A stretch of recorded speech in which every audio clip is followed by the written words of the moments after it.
All right, I think we got a couple people on. Can you guys hear me right now? I'm showing just huge delays, like 66-second delay. And I don't know if that's an average from swapping over my signal or what, but let me know if you guys are on, if you can, if this is looking okay for you, looking right.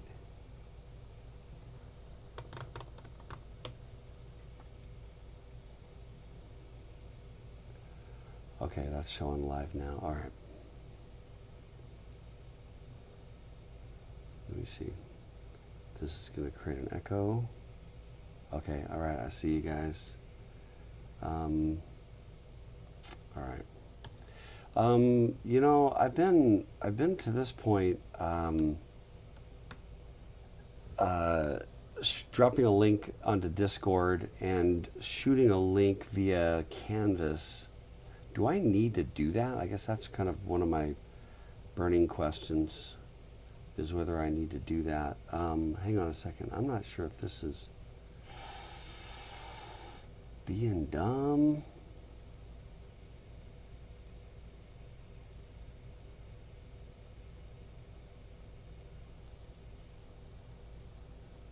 Let me see something. I'm showing an error. Hold on real quick. I'm gonna actually end this and restart it.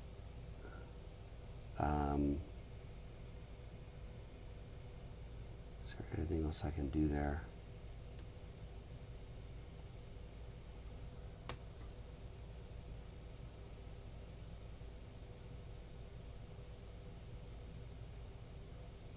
All right. Okay. All right. I'm up. Yeah, man. Router problems. Sorry. I actually thought I've been having little problems, so I'll just reboot just power cycle the router before we get started. That'll fix everything, because I'm an idiot apparently. So I'm actually running on my 2.4 gigahertz because the 5 gigahertz just like flat out wouldn't work, even though that's the higher speed. So it really sucks. And we're at like 60-second delay. Anyway, I'm really sorry. I'll get that fixed. I'll get our new router by next week. Okay. So yeah, let me do. I don't know. First item, I guess, is it sounds like the signal's okay. There's actually. I want to talk about how are we doing on body count. We're at 25. That's not bad. Not bad at all. Yeah, Nathaniel, the lack of link. I'm going to go ahead and just send the link out via Canvas. We need to kind of figure out, it's always on this site, that's not going to change from now to the duration, but I'm shooting one to the class anyway.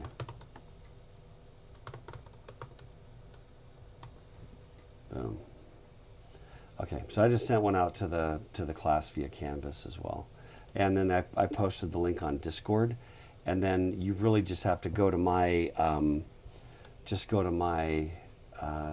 YouTube channel. And there's actually two, which I apologize for. I kind of got off on the wrong foot, or at least a different foot, when I started doing these on my own, Charles Knutson YouTube channel. I have all the regular class recordings are on Dr. K's Software Ruminations. Yeah,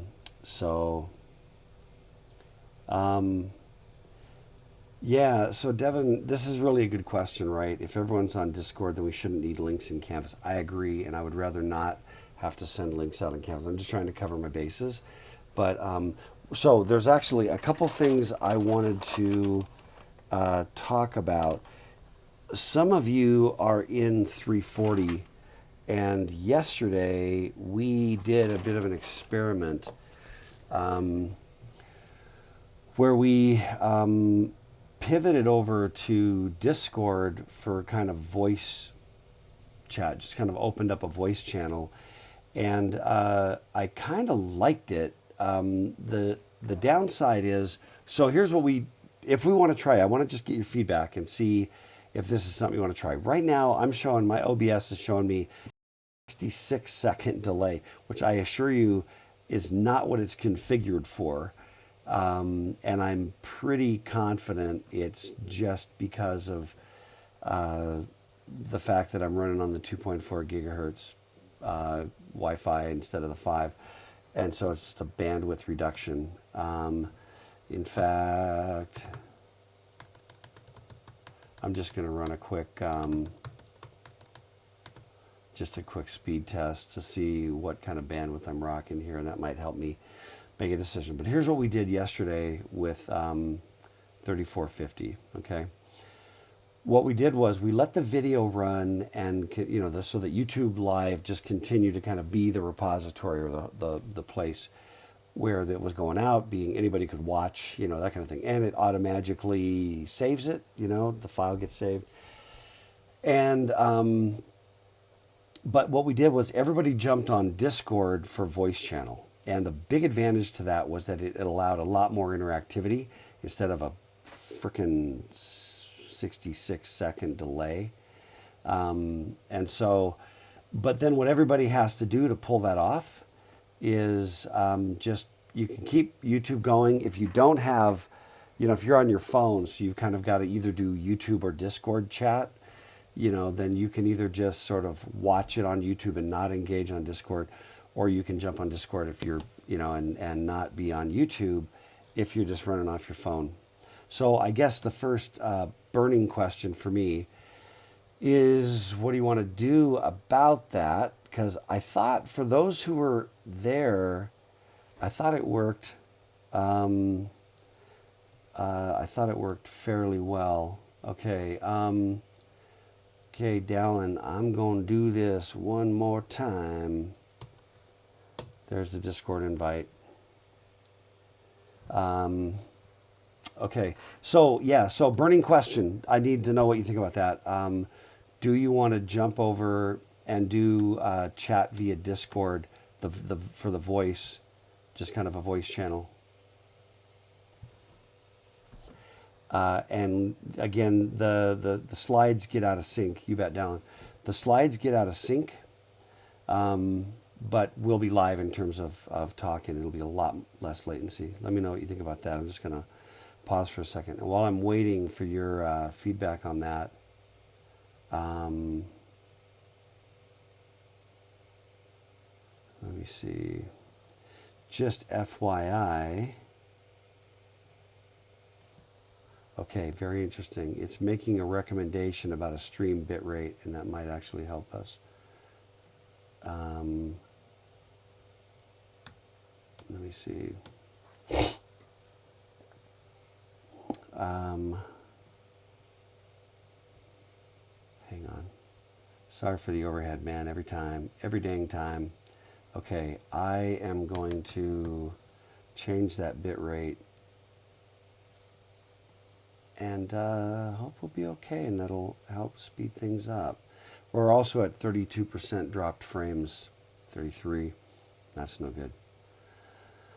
So yeah, so Erica was part of the other thing with the hybrid. Everybody jumps on Discord, so we can still kind of run both. You know what I mean? I can still kind of keep the chat going.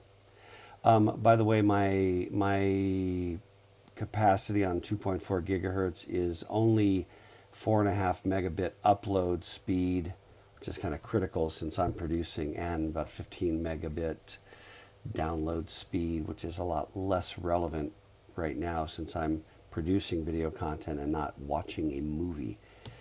Anyway, yeah, let's try. Yeah, I agree. So Devin just said, the delay here is crazy. Yeah, let's do that. Okay, so here's what you need to do. Let's everybody jump on Discord.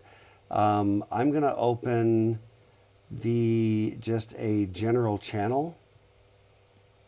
And so what's now going to happen is, if you're on Discord, and you jump on the voice chat, you're going to have an echo.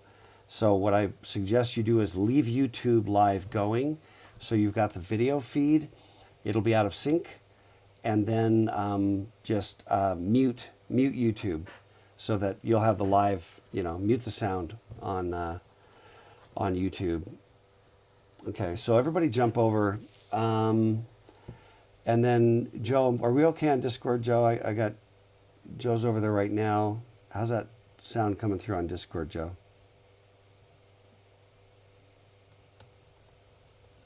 I think we're good. Okay. Fine.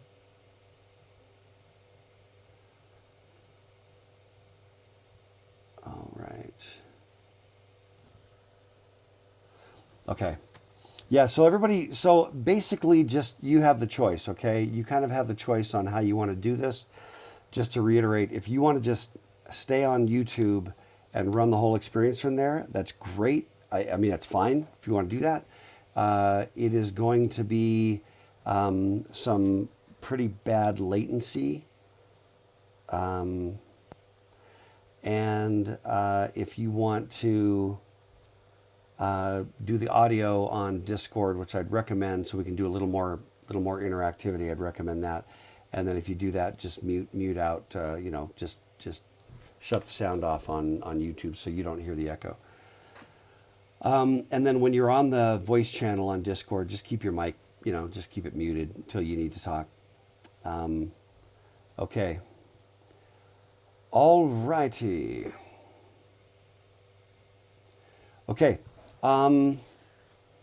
Let me pull back up. Yeah. Okay. I'm all set. Okay. So here's the deal. So yeah, sorry for the delay, everybody. This has just been, it's a thing. There are big advantages to not being in the classroom, but it's nice. It's nice to be online in a lot of ways, but sometimes the technical creates a goofiness. So anyway, good morning, everybody. I want to say I got two things just to kind of start with. One, I want to talk about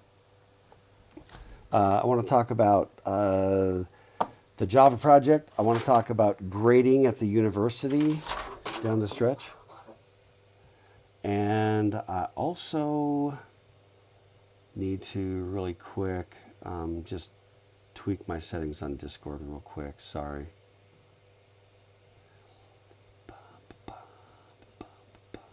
Yeah, let me just fix that. Okay, that's going to be better. All right, everybody's jumping over to Discord. That's great. And my latency should be pretty quick, you guys. Are we coming through okay? And latency is small on the Discord voice channel?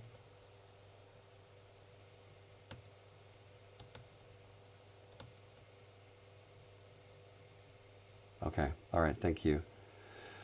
Okay, my friends. Okay, so let me see. Number one. The following headline from this morning: Dr. Anthony Fauci forced to beef up security as death threats increase.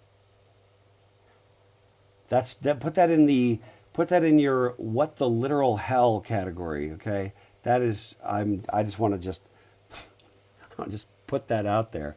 Holy crap, people! Seriously. Anyway, everyone's losing their ever-loving minds.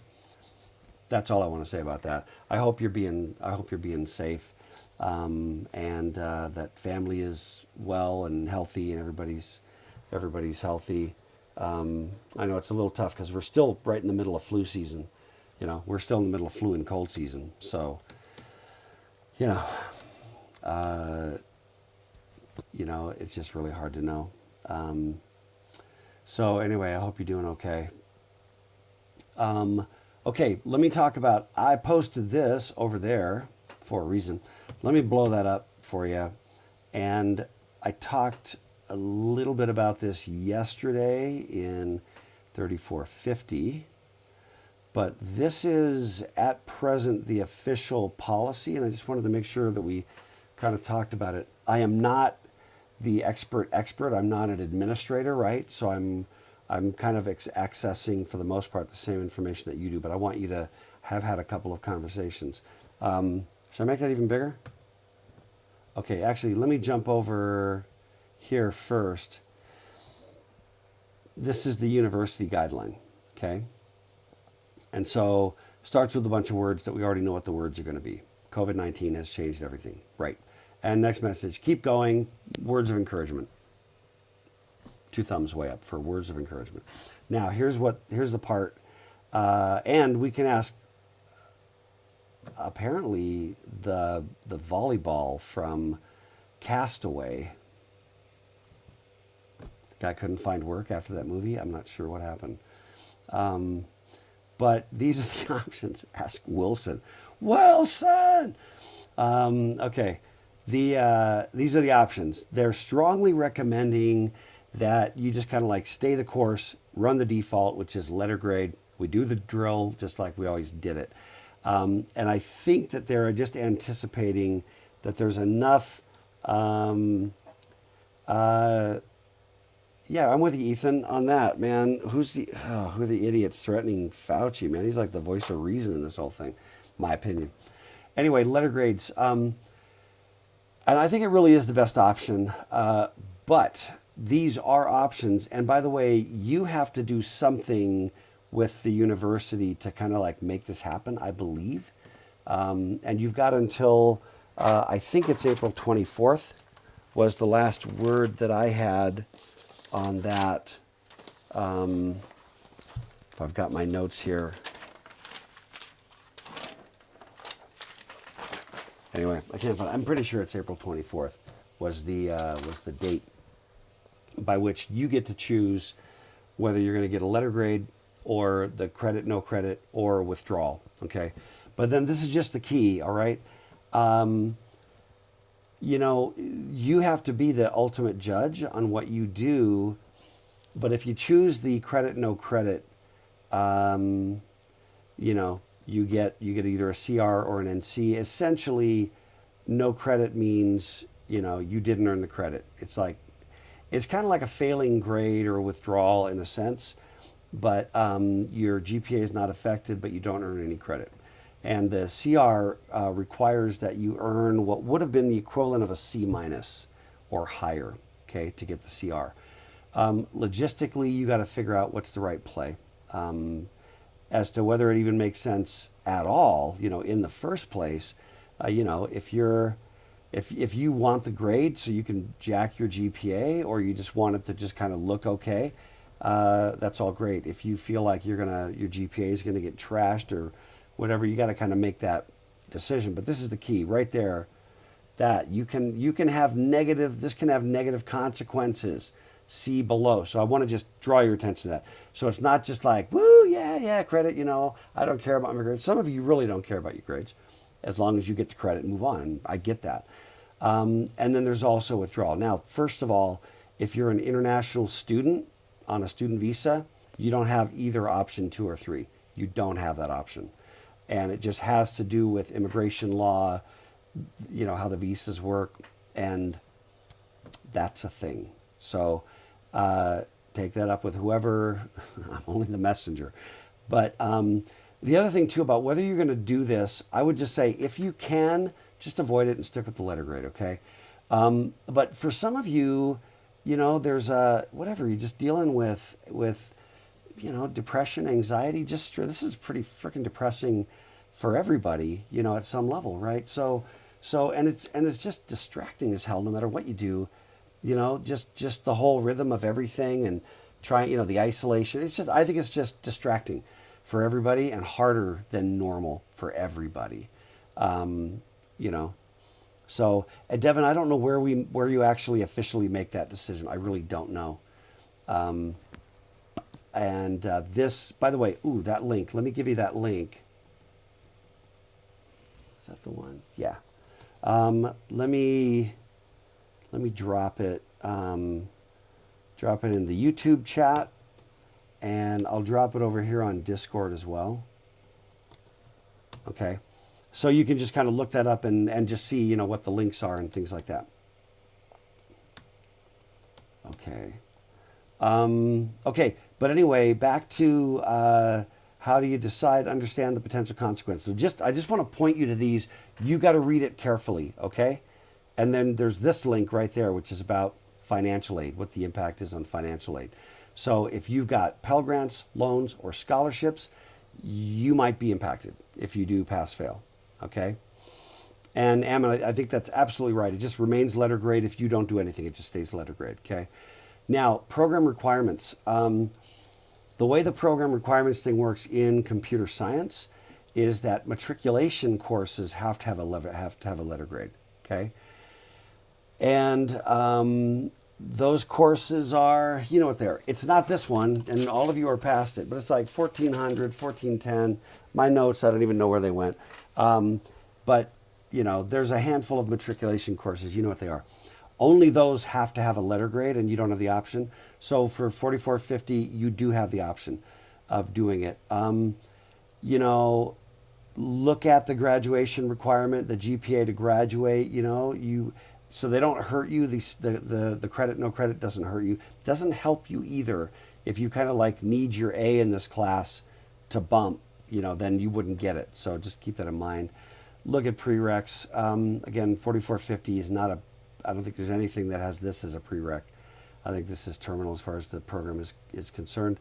If you're planning to do any transfer of your coursework, just understand that that can be impacted, right?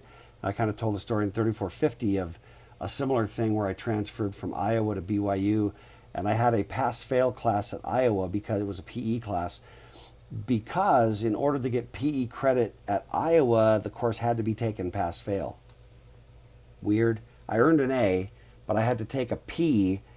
Go ahead, laugh it up. It's fine. I had to receive this grade of P in order to count it for general ed, which is really arbitrary and dumb. And then, so let me see, Nebulator, getting on voice chat. If you just go to the 4450 channel, and then there is a thing on the left that says voice channels, and under that is general, and you just click on that, and then mute your mic once you're on. Good luck. Anyway, when I transferred, then it turned out that at BYU it was exactly the opposite policy. They just happened to be incompatible. That you had to take a class for grade in order to get a general ed credit. And so I had to take this class that I earned an A in, that I had to take the letter P, transfer, and then in the new school, I had to convert the P, and it turned into a C, you know, which actually dinged, it hurt my GPA a little bit, tiny bit, just enough to cost me, you know, my glory or whatever. Anyway, I made up for it later by getting a PhD. It's all good now. But anyway, but those kinds of things can affect you. Just be aware. Just be aware. Grad school, I just want to say that W's, nobody cares in grad school. Looking at your transcript and seeing some W's, nobody cares. I've been on admissions committee before, graduate admissions committees. Nobody cares, okay? That there are some, everybody expects somewhere, somehow to have some W's on the transcript. And I think that if you're in the spring 2020 and you get some pass-fail, honestly, I don't think anybody's going to really care. But you got to be the judge of that, okay? And that's it. But you got to kind of decide how you're doing, how you're feeling. You know, if this is just like a slog and it's killing you emotionally and being really, really tough, you know, you got to consider it. You got to look at that as a way to sort of say, I'm going to limp across the finish line, be done, and, you know, get out of the semester, which I think is, like I said, a little hard for everybody. And then this link right here, which I'm going to just post as well, that is to the YouTube channel, that is to the Discord channel. And yeah, anyway, that's just the college. That's just for our college, okay? You know, that's a little bit more information. That has a link back to what we just were looking at, okay? And then, this kind of just talks about the fact that in CS it's matriculation courses. And definitely talk to your advisor. If you have any questions at all, talk to your advisor in the college. Okay, that's pretty much it. Do you guys are there any other questions? You can either like unmute on the voice chat, or just text chat them on the stream, on the live stream.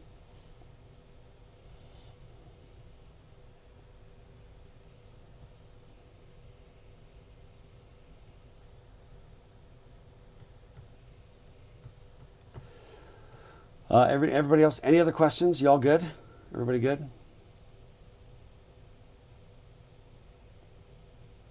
Okay.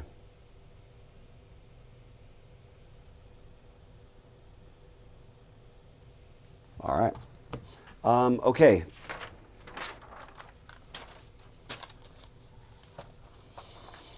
Alrighty. Okay, so we got Discord going. Is everything still working okay on Discord? If somebody wouldn't mind, like, who's on Discord, unmuting and just like let me know how that's working for you. Seems good to me. Okay. All right. And is the latency on the YouTube live video that's still latency, right? But you got the voice more kind of real time. Yeah. But I think it's maybe better, I don't know, than having everything be laggy. I don't know.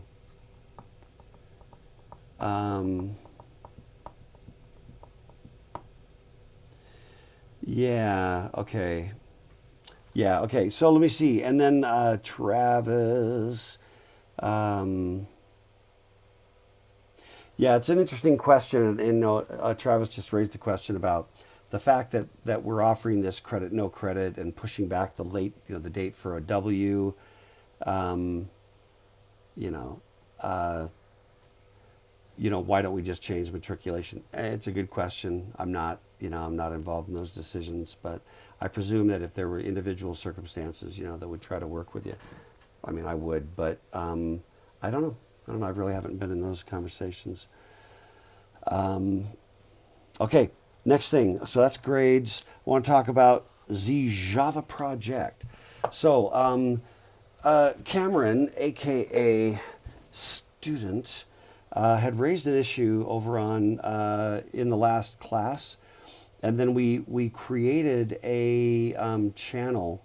And by the way, Nebulator, whoever that is, had mentioned, I'm like being on the text chat. You can do basically the voice chat once you got it going on Discord. It'll be, at least on mine, there's sort of like a column with all the people that are in the voice channel, and then you can still bop around on the text channels, kind of concurrent. Okay, so so here's what happened. So Cameron and some others kind of raised the issue about with the Java project that some of you have just kind of struggled. We did, if you recall, way back then, we needed to do memory management stuff, right? We did, first fit, best fit, worst fit, right? And I wanted you to do some analysis. I wanted you to think about how do you research that? How do you, do what you do? And, so Cameron raised the issue that for those that have struggled on we did project day 1, 2, 3, and in those we worked together and kind of bootstrapped a little bit doing those things. And for the final project, it was like finish those up, and then do the analysis. And for some of you, the finishing up became really prohibitive. In other words, it just became a pain in the butt to try to get it actually working. Okay. And so there was a channel that we created, a text channel that was, I think, originally called something like make the Java project extra credit. And I didn't want you to be shorted the opportunity to think about the researchy aspect, right? There was an element there I really wanted you to have some exposure to, right? But I didn't want to have the arbitrary blockage, right? So it's like, well, I can't even do the analysis because I couldn't get my worst fit working, and then I can't do the final project, for Java. And that's not what I was trying to do. And so I kind of chewed on a little bit. So Ammon one of the Ammons just offered to share your code. and we have another offer as well. And so here's what I'd like to do. And I'm going to really, really appreciate that offer. So here's the deal. If you go look at, I changed the name of the text channel. It's now called Java Project Code. If you go to Java Project Code, Dr. Crandall has made the offer, and I walked through with him, kind of just sanitizing it, and threw that up there. And then there's a link to his paste bin where you can just grab Matt's code. And then Ammon, you can do the same thing, but hit me first so we can just kind of go through it.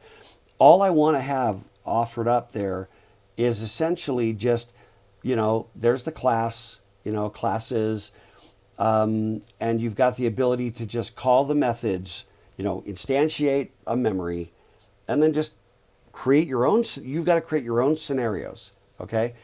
And then within those scenarios, you're going to be, allocate, set what one you're going to call to do that, deallocate, defrag, and you're just making those calls and setting up the configuration. So Ammon, let's just chat like right after class. We can jump on a video chat or just kind of stay here. And, jumping on video is nice.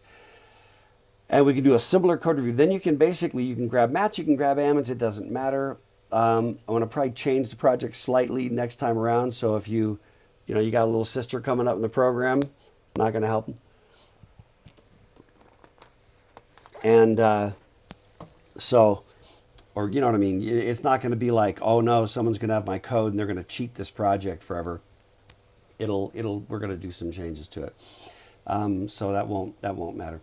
And then the idea here, everybody, is that if you grab Matt's, and you can use your own, it's totally fine. But if you grab Matt's code or you grab Ammon's code, or try them both, it doesn't matter. It would be interesting to find out if it varies depending upon whose code you use. I suspect that could be the case. But anyway, irrespective of whether you use your own or you grab Matt's or you grab Ammon's or anybody else that just, wants to make an offer and throw it out there, it's totally fine. You really shouldn't have to even look in their code. You shouldn't. You should just be able to make the calls, wait till you get that error back, do the defrag, etc. So, yeah. So that's all good. And Ammon, we'll talk about it. We'll talk about it.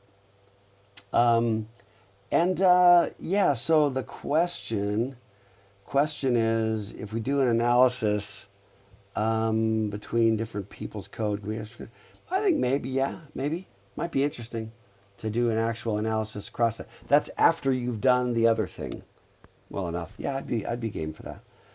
Okay, so I think that should help everybody relative to that whole issue. Okay, I think that's gonna just get everybody on equal footing.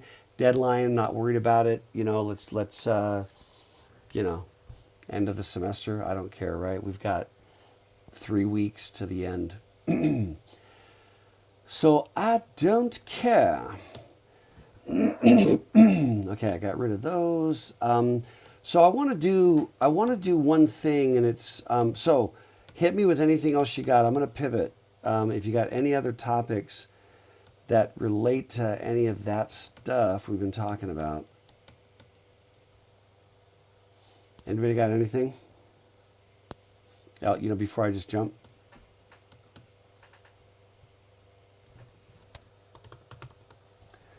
I'm pulling up a lecture.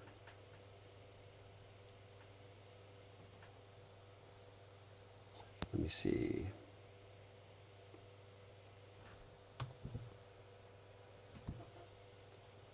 Wait, no, that's not it.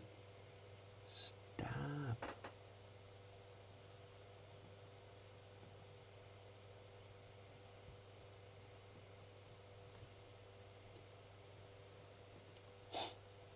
Sorry, I'm having a slight stupid technical dumbness. It's my day for technical dumbness, I guess.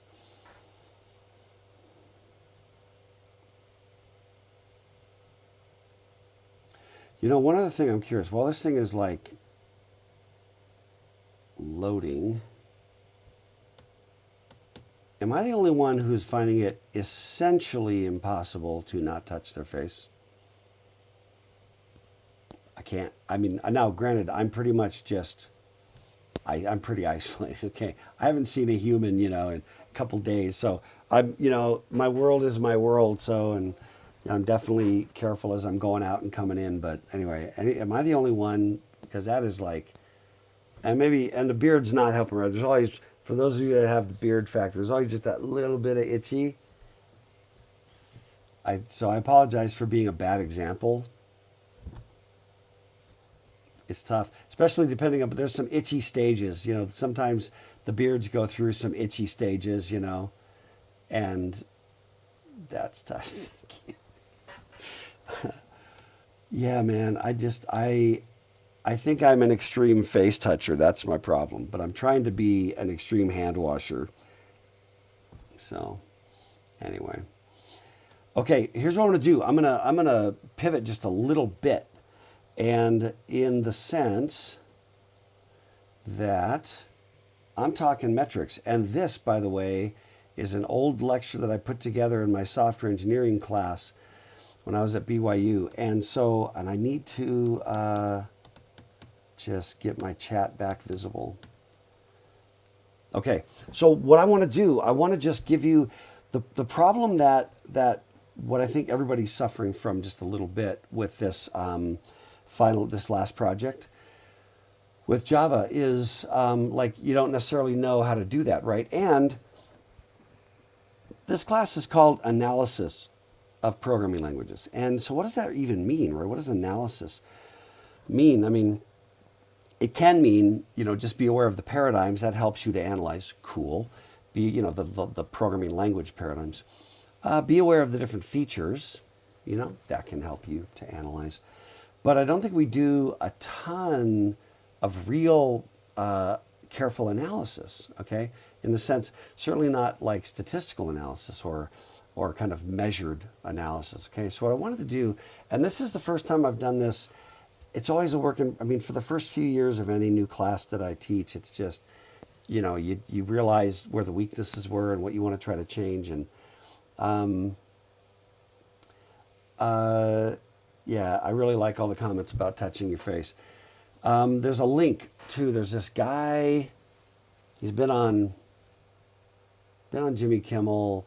He's the guy with the glitter bomb. If somebody wants to look this up, because I know you don't want to listen to me, there's the guy who does the glitter bomb thing for the porch pirates, right? Where you like put packages out that look like they're an Amazon package, and then when they open it, it does this glitter bomb.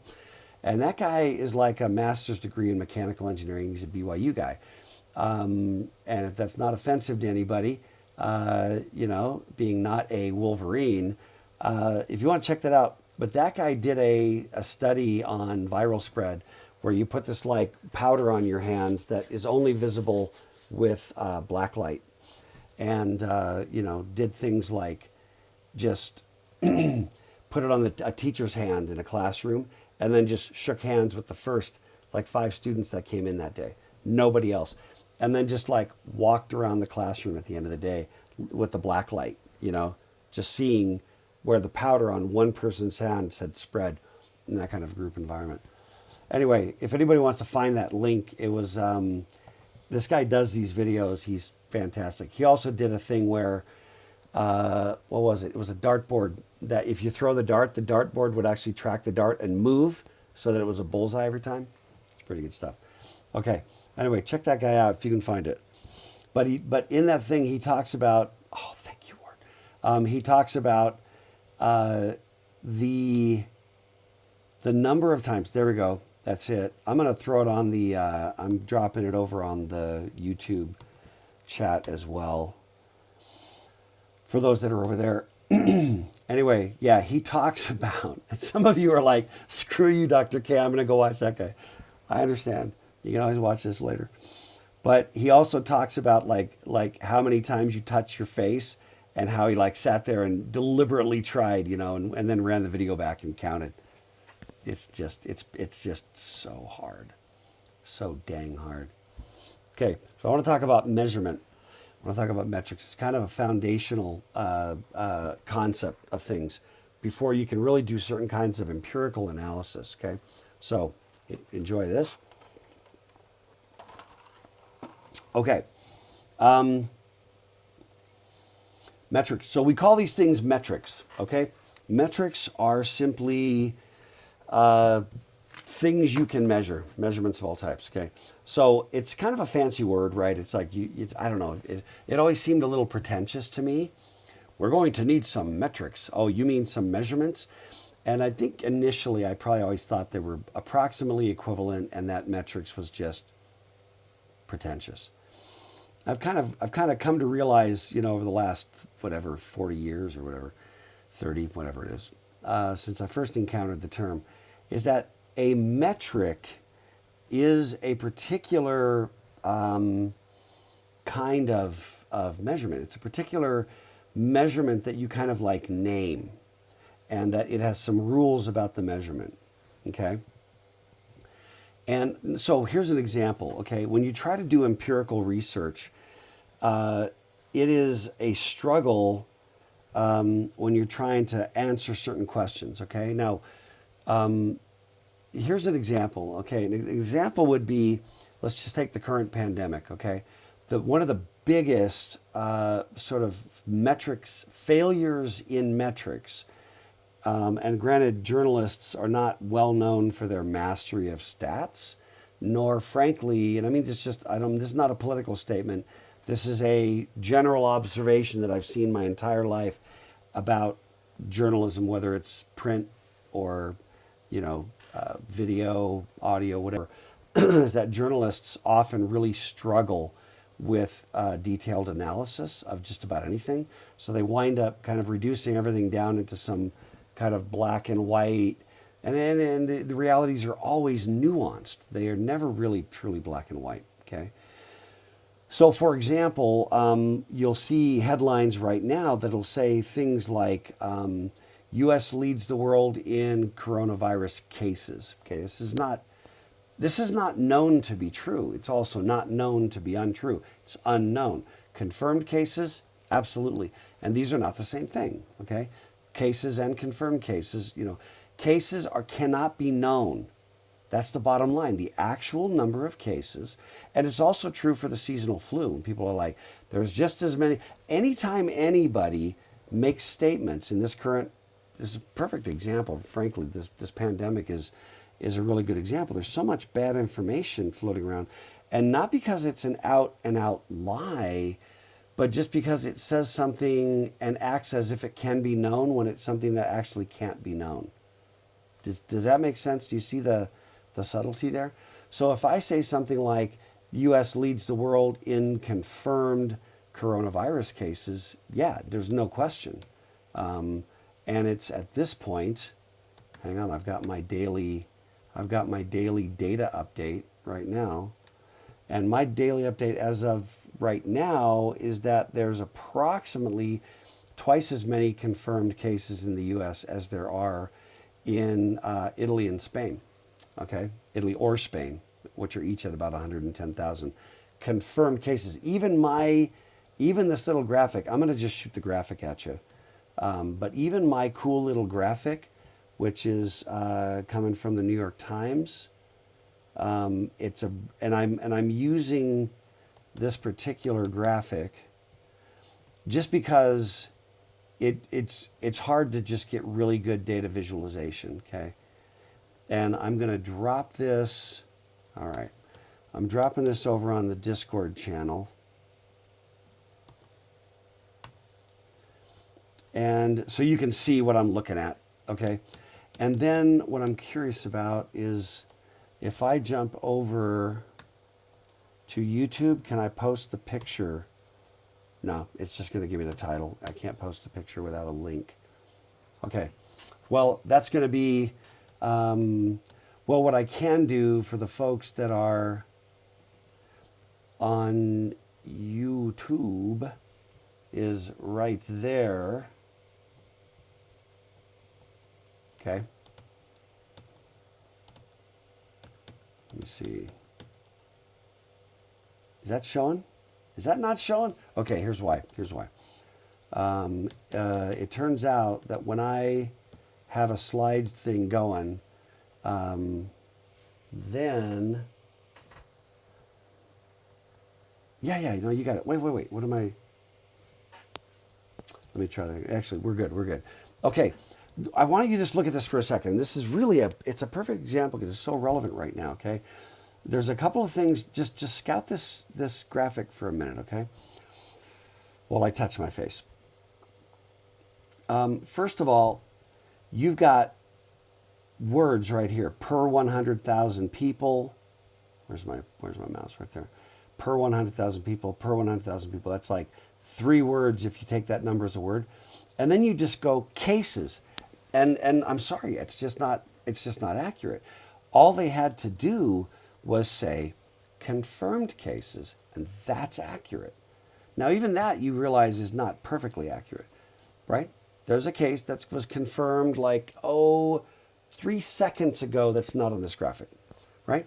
So you realize that even a number like this that goes down to 1, right, 214,461, is in fact not accurate at this moment.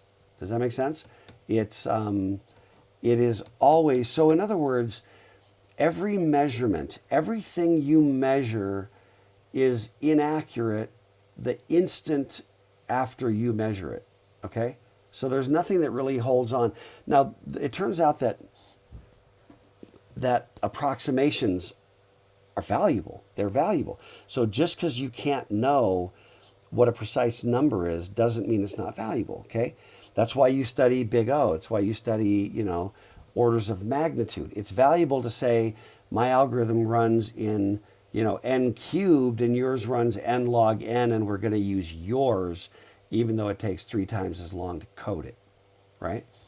There's a reason why that at that level, you're like, it's n cubed versus n log n. You're like, well, what's n? Don't care. Unless n is like 5, it's not going to matter, and you're going to be big. So the approximations are real, okay? So just understand that is an inaccuracy because it's not precise. It is that because cases is an unknowable figure that can only be estimated. And some estimates are that with the coronavirus, that the rate of infection, do we say infection with virals? I know there's bacterial infections. Do we say infections when you're talking about a virus? Viral infection? I think so. If there is another word, I'm not coming up with it. So, No, it's infection. Okay, thank you. Thank you, Erica. It just seems odd though, right? You always think of like infection, like you have an infection. It's like bacterial. I don't know. But yeah, okay. Anyway, there are estimates that the actual number of coronavirus infections is somewhere in the neighborhood of 5x the confirmed cases, but that has so much to do with the level of testing, right? So if you do a bunch of testing, then you have a more accurate view, okay? Than if you are doing very little testing. But even then, and then what's the multiplicative factor that gets you? So you're in this world of approximation, and this is why something that really crazy gets my goat, apart from death threats to Fauci, which is so absurd. Apart from that, it's just the fact that people will just say things as if they were facts. Well, and then no, usually you don't know, okay? Also, if you have that tone, if you're talking to your uncle and he's like, well, and he does that face and that voice, he's basically up in the night, okay? So what are the things that are interesting here? And I love talking about data, but I want to try to bring this thing back. So this is the number of cases, okay? And confirmed cases. And these are in gray per 100,000 people. Now, it's interesting from a data visualization perspective. I'm going to recommend a book to you, and the book is The Visual Display of Quantitative Information by Edward Tufte, Tufte. If somebody wants to grab that and maybe post a link, like go to Amazon, find Tufte's book, The Visual Display of Quantitative Information. Somebody post it to the chat, to the YouTube chat. Somebody post it to Discord. or same person, I don't care, but I'd like it to pop up. I will give you extra credit for acquiring and reading this book. Okay, I think. Thank you, Ward. I think that this is one of those books that, for me, from an academic perspective, has been kind of life changing. I also got to meet Edward Tufte in Seattle, which had its own cool impact on me in a different kind of life changing way. It's the most boring title just about ever, maybe other than The Laws of Software Process by my friend Philip Armour. Can somebody give that a post over to the YouTube chat? That would be great. No, I get no commission, Devin, for selling these books. I just have the religion about these books, okay? I'm just evangelizing the books because they deserve evangelizing. It's a boring title for a book that it will kind of blow your head if you... we should have used an affiliate link. Anyway, it'll blow your mind if you give it time. My biggest concern is if you read Tufte, you have to pace yourself. You can't like down the whole book in one day because you could read it in one day, but you will not digest it, okay? So you have to... When I've done this in the past and actually used this as reading for classes, I literally would you only can count 10 pages a day. And then if you go over that, you have to reread the ones and go back. You have to, because it needs some simmer time to sort of, to simmer. Okay. All right. But one of the Tufte things is visualization and presentation. This to me is frankly back to the graphic. This is a fairly brilliant graphic, okay? It's a fairly brilliant graphic, in my opinion, for a number of reasons. First of all, there's the things that jump out at you. There's the countries, the cases.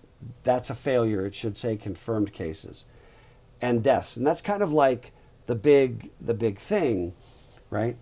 Now, what you've got then is in the gray, now this gray is the same text color as the heading, which is the same text color as down the columns for per 100,000 people, okay? And all of the text is in that same shade of gray, and it works. By the way, the New York Times over just 100 years, whatever, has typically been on the leading edge of really great visualizations and graphics. I think there's even like a book you can find. I think I have it somewhere. I'm moving my office, so I can't find it. But it's literally like New York Times graphics. It's historically, that has been a strong suit relative to visualization and graphics in journalism. And the New York Times has typically been about the best. Some would argue maybe USA Today, but I think USA Today is a very leans very heavily toward the pie graph, which we'll talk pie graph later, okay? Okay, per 100,000 people, that is actually a more relevant stat, even though it's in gray. To me, that's I don't know if that's a failure or not, because people gravitate from a consumption perspective to absolute numbers. I don't want to know how many people per 100,000 died. I want to know how many people are dead in my country. Because if you're an American or you live here, you kind of go, the U.S., you know about how big that is. And if they go 5,000 deaths, you know approximately what that feels like, right? Kind of emotionally. So you kind of almost do the calculation of per 100,000. You only go looking it up when you're just like, well, let me see, the UK, Switzerland, right? So notice that when you get, and also the other thing you can sort of derive from all this. So in the US, you can't really derive meaningful value until you look at per 100,000 people, the two gray numbers, okay? So when you say, I've seen people being like, well, the US is the worst of all. Look at their number. Okay, then basically you're a doof and you don't understand statistics. You can argue elements of what it means to be worse or better. But you look at that number, we've got twice as many infections as Italy. Okay, first of all, you actually don't know. You're limited by the number of test kits. I've got a daughter that needs to do the test, and hasn't qualified yet. You know, we want to get you good and infectious before you qualify for the test. You know, why? Because there's a limit to the number of tests that are available. Okay, and one of the reasons that Korea did so well, you know, with containing, is lots and lots of tests per capita. In fact, this is just a JPEG, so I can't even click on the show all to get to Korea. But okay, but you go known cases per 100,000, we're at 65 in the U.S. And then you know you've got triple per capita in Italy and Spain. I have a hard time honestly with any number, frankly, with any number coming out of China. I'll just leave that there. But if you look at the U.S.'s 65 cases, now it is also true, by the way, in China that you can accomplish a lockdown in China of the type that you can't accomplish, you know, in a free country or in a democracy. You know, that's just true. Anyway, but if you start to look at it, you know, Germany, France, you know, Iran is close, and then the UK is significantly lower, Switzerland quite high, but again, what's the relative testing? You don't know. This is where the rubber hits the road, is the deaths per 100,000, US 1.5, and as you start to go down the list here, Italy 22. This is known, by the way, with one gotcha. Somebody told me that that somebody that they knew that lived in Germany said that the word on the street had to do with how those were. Devin, is anybody else having audio problems besides Devin from my feed? Duh. Oh man, I'm not sure what to do about that.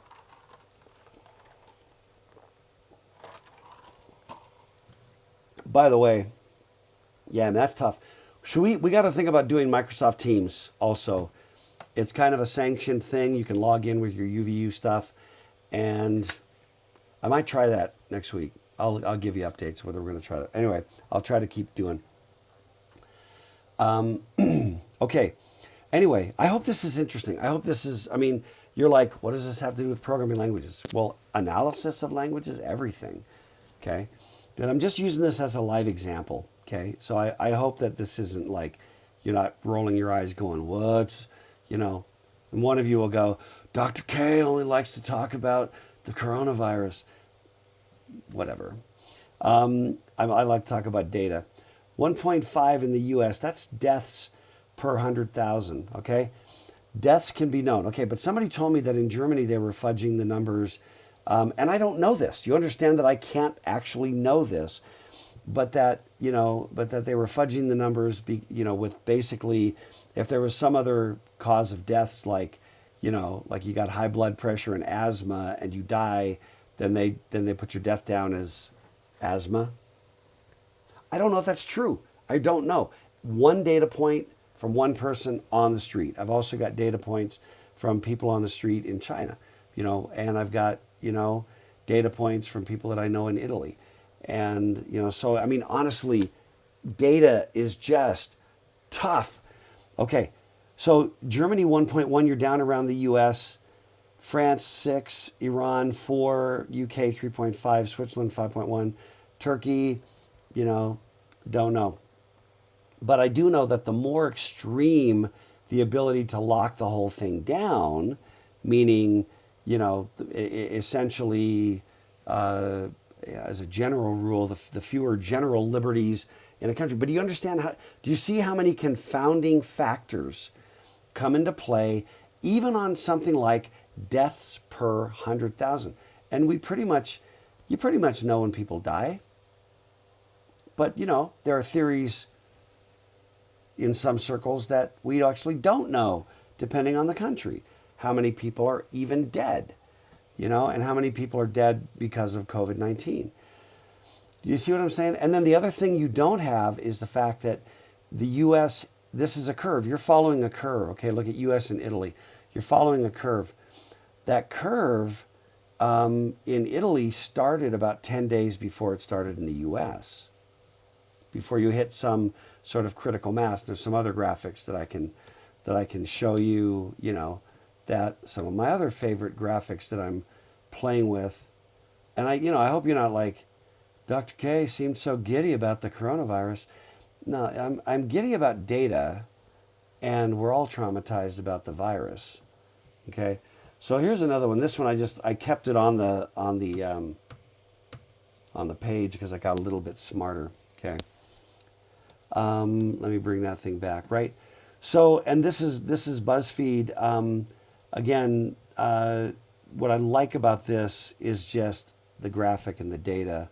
I'm going to just do a refresh so we get the latest and greatest data. Anyway, but again, this is visualization of data. It's the same numbers, okay? That's lagging. Just you notice the numbers are a little different. It's a little bit laggy. But what you can see here is they've normalized everything to start from the same point. So the horizontal axis shows the number of days since the case count, that would be the known cases, the confirmed cases, exceeded 100. So it's sort of like saying, well, they were at 0 for this long, and look how much better they're doing than everybody else. Not fair. Not a fair comparison, okay? But so this kind of said, once you got to the point where there was, 100, we're going to call that baseline, and we'll scooch everybody to that starting point. So you're comparing apples to apples. So Italy's been doing this thing longer, and rather than having Italy start earlier and then be, at the same date today, you kind of shoot it out. In other words, to say, okay, the U.S. at day 30, or man, take Spain.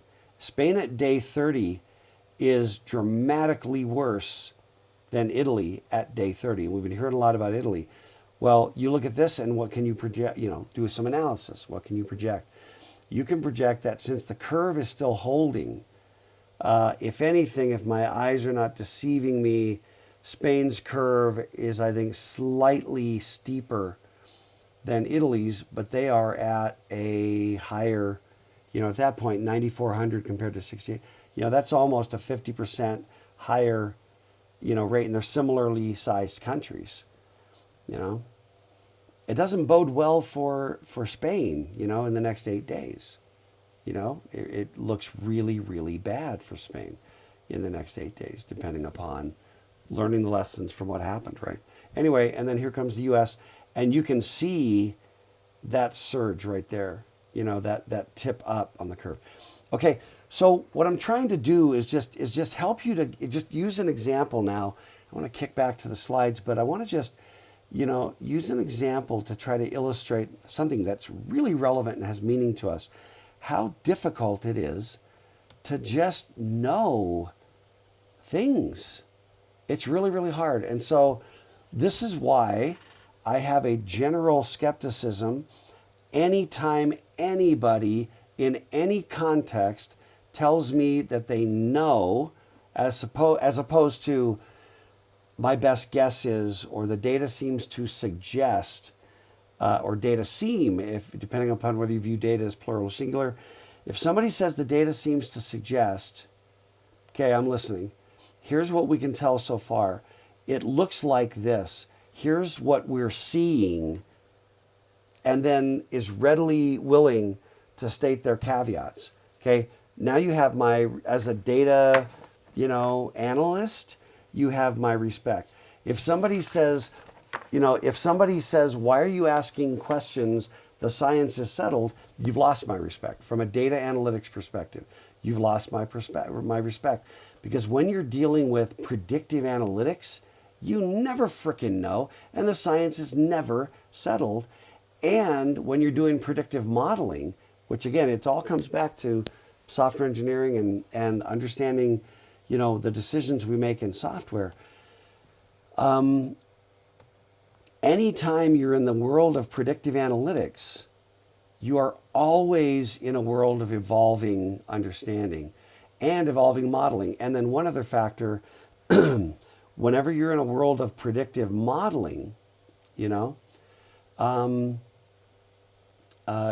predictive modeling, you're talking about the future, okay? You understand that when you're talking about the future, you're always wrong. At some level, you're always wrong. You can never be exactly right when you talk about the future. I like to say when you talk about software cost estimation, and project management, that it's relatively easy. You know, people make a big deal out of it. But the reality is that it's easy because there are only two variables: people and the future. Okay? So I don't know what everybody's, getting crazy about. So hang on, what's Erica? What's the link? Do you want the link for the BuzzFeed? Yeah.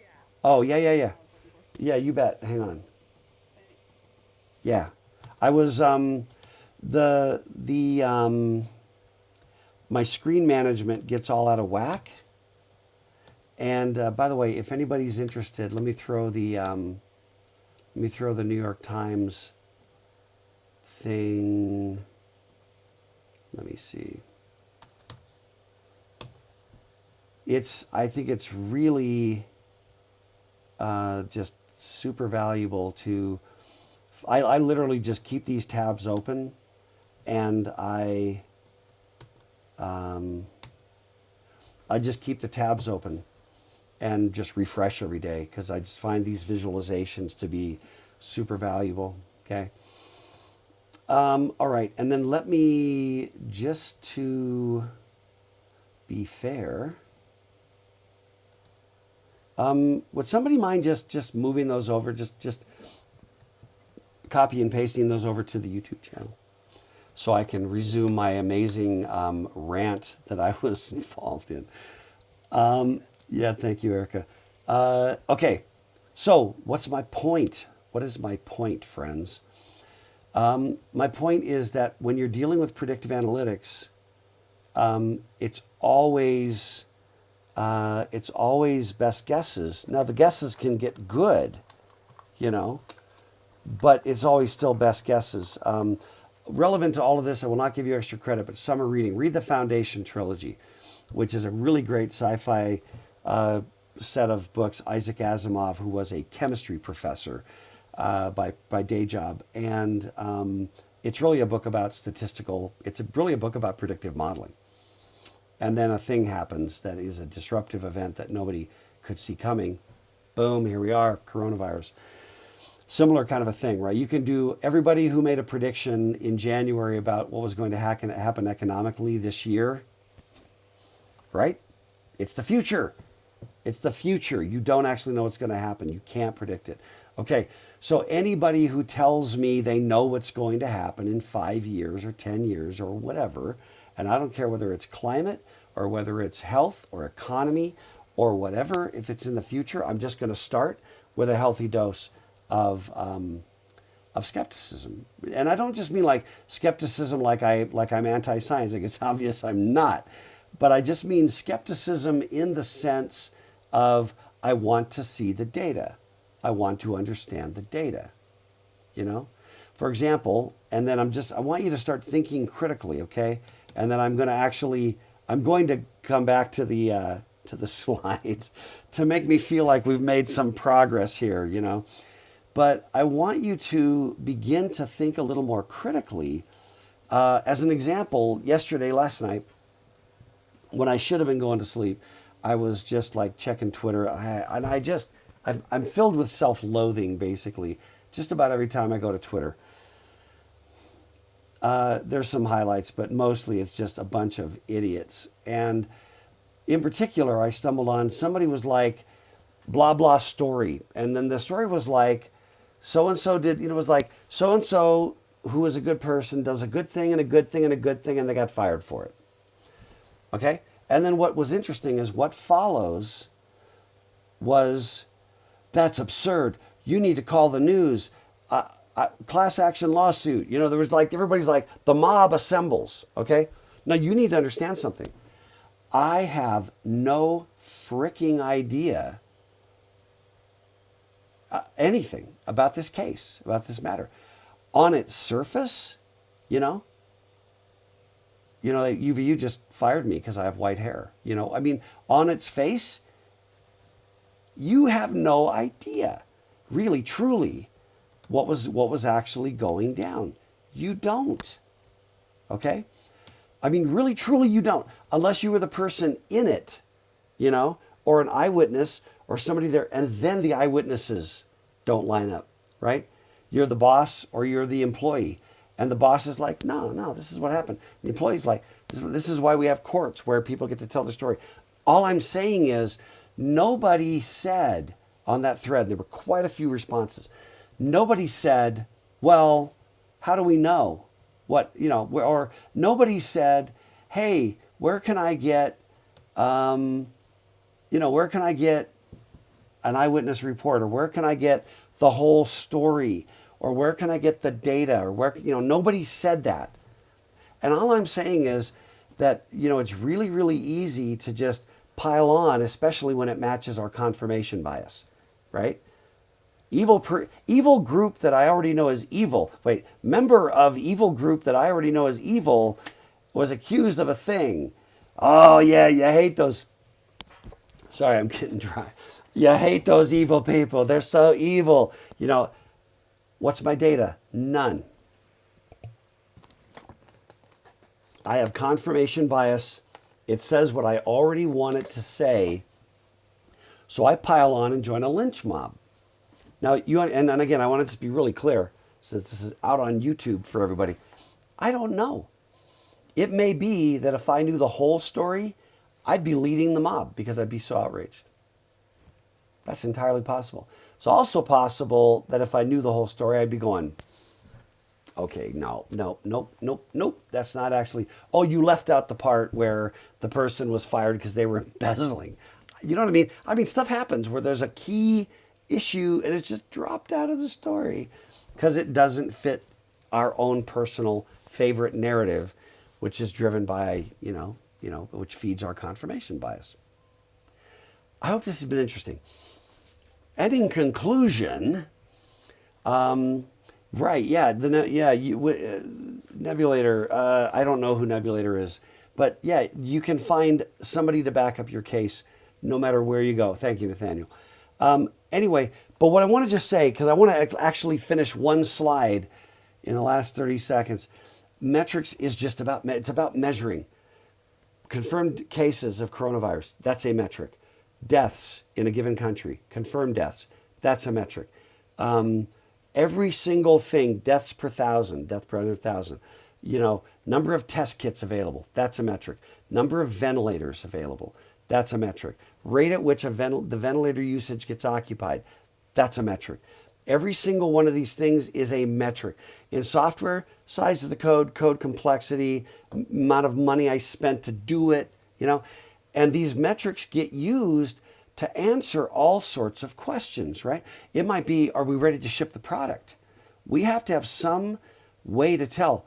Or if you're state governors or, at the federal level, the president, you wind up having to make, I think, just brutally difficult decisions, okay?